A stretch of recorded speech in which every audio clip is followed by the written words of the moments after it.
రాష్ట్రంలో ఉపాధ్యాయ కొలువుల భర్తీకి టీడీపీ కూటమి సర్కారు వడివడిగా అడుగులు వేస్తోంది. నిరుద్యోగుల కలలను సాకారం చేసేందుకు తాజాగా కీలక నిర్ణయం తీసుకుంది.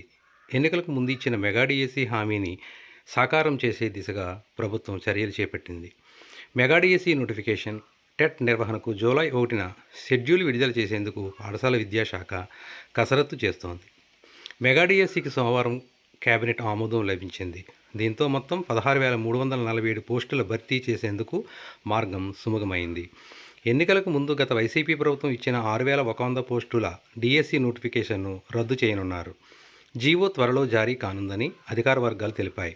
మరోవైపు ఎన్నికలకు ముందు నిర్వహించిన టెట్ ఫలితాలను 2 రోజుల్లో విడుదల చేయనున్నారు. ఆ ఫలితాలు విడుదల చేసిన తర్వాత మళ్లీ టెట్ నిర్వహిస్తారు. తొలుత టెట్ నిర్వహించాలా లేదా అనే విషయంపై కేబినెట్లో చర్చించారు. తాజాగా బీఈడీ, డిఈడీ కోర్సులు పూర్తి చేసిన వారికి మేలు చేసేలా మరోసారి టెట్ నిర్వహించాలని నిర్ణయించారు. మానవ వనరుల అభివృద్ధి శాఖ మంత్రి నారా లోకేష్ సూచన మేరకు ఈ నిర్ణయాన్ని తీసుకున్నారు. గత ప్రభుత్వంలో ఒక్క టీచర్ పోస్టు కూడా భర్తీ చేయనందున ఈ ప్రభుత్వం మెగా డిఎస్సిని వీలైనంత వేగంగా పూర్తి చేయాలని భావిస్తోంది.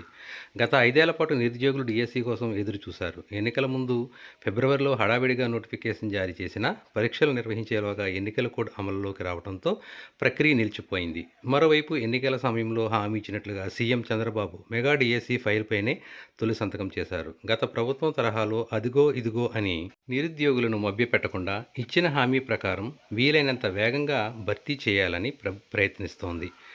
తొలి కేబినెట్ సమావేశంలో ఈ అంశంపై ఎక్కువసేపు చర్చ జరిగింది. టెట్ నిర్వహిస్తే ఎలా చేయాలి, లేకుంటే ఎలా చేయాలి అనే దానిపై 2 ఆప్షన్లతో ప్రతిపాదనలు తయారు చేశారు. మంత్రి లోకేష్ సూచనతో టెట్ నిర్వహణకే కేబినెట్ ఆమోదం తెలిపింది. సబ్జెక్టుల వారీగా పోస్టులు. రాష్ట్రంలో ఉపాధ్యాయ ఖాళీలను పాఠశాల విద్యాశాఖ 2 కేటగిరీలుగా విభజించింది. జిల్లా పరిషత్, మండల పరిషత్, మున్సిపల్, గిరిజన సంక్షేమం పాఠశాలల్లో 14,066 పోస్టులు భర్తీ చేయనున్నట్లు తెలిపింది.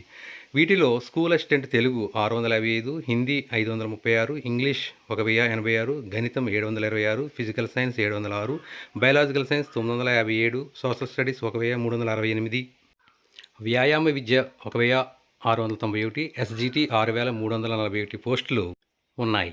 AP residential schools, model schools, BC, గిరిజన, దివ్యాంగ, విజువల్స్ విభాగాల్లో 2,281 పోస్టులున్నాయి. వీటిని జోన్ల వారీగా పేర్కొన్నారు. రాష్ట్ర స్థాయి పోస్టులు 266, జోన్ 1లో 405, జోన్ 2లో 355, జోన్ 3లో 573, జోన్ 4లో 682 పోస్టులున్నాయి. అయితే జిల్లాల వారీగా ఎస్జిటి పోస్టుల ఖాళీల వివరాలు.